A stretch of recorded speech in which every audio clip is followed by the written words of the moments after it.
Welcome back to Scholastic House Academy. We are solving differentiation problem on parametric equations. According to question, two parametric equations are given. First equation is x is equal to e power 10x. इसको हम differentiate करते हैं dx over dt. क्योंकि ये exponential function है तो once as it is into derivative of power 10t का derivative second square t। Independent method mark B1 इस तरह आप हासिल कर चुके।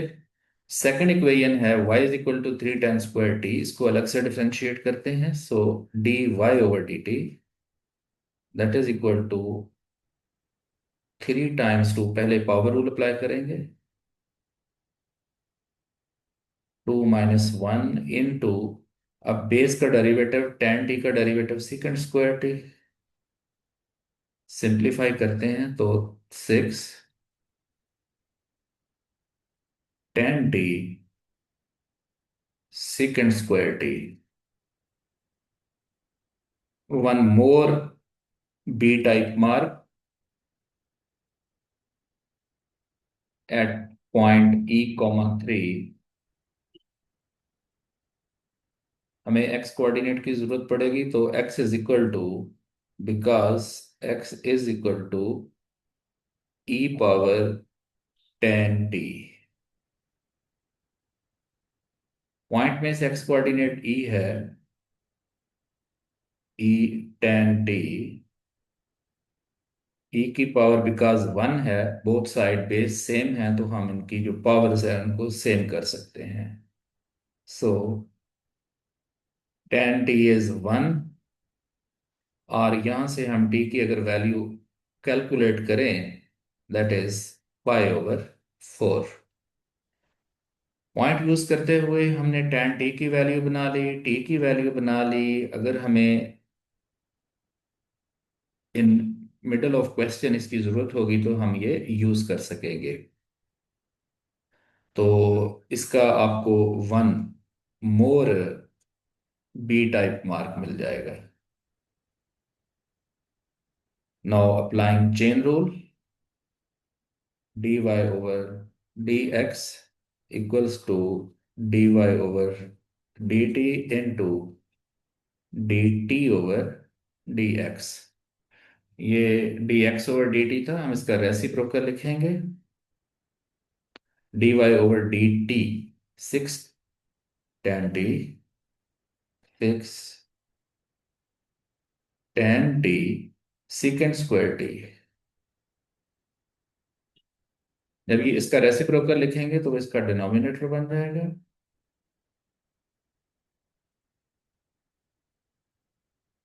e power 10t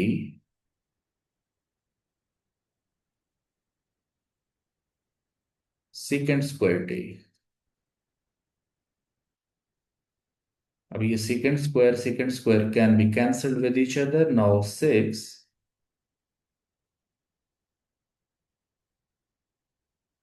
tan t over e power 10t। अब यहां से देखें कि tan t की वैल्यू 1 है, हम इसमें पुट करते हैं तो वो ग्रेडियंट बन जाएगा। जब आप इसका चेन रूल अप्लाई करने के बाद dy ओवर dx फाइंड करते हैं तो इसके लिए आपको m1 मार्क मिल जाएगा। मार्क स्कीम इसको स्टार मार्क कह रही है, it is very important. Now dy over dx, d sorry tan t की वैल्यू है 1, सो 6 × 1 over e power 1, finally 6 over e। It is small m, that is gradient.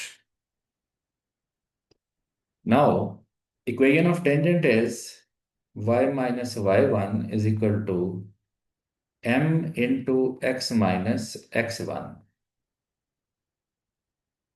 अब इसमें वैल्यूज हम put करते हैं। y-y1 पॉइंट में से देखें, y coordinate 3,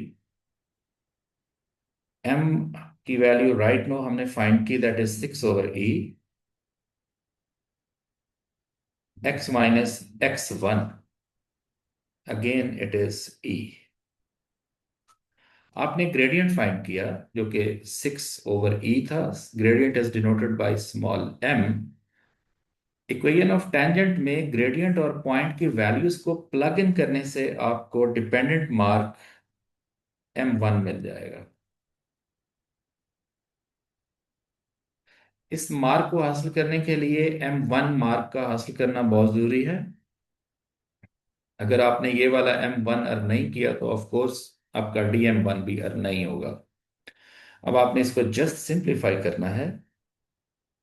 y-3 is equal to 6/e x minus 6/e, जब इससे मल्टीप्लाई होगा तो ये सिर्फ 6 होगा। Then finally y is equal to 6/e x -6, और ये +3 हो जाएगा राइट साइड पे आगे। Then final answer will be -3। So it is final answer. इसका आपको ए टाइप मार्क जो कि एक्यूरेसी मार्क है वो अर्न हो जाएगा। In this way you got 6/6। Keep in mind always के टोटल मार्क्स में से टोटल मार्क्स ऑब्टेन करना ही एक बहुत बड़ी स्किल है। For that purpose follow Facebook, Instagram pages and subscribe YouTube channel Scholastic House Academy. See you in next video with new problem.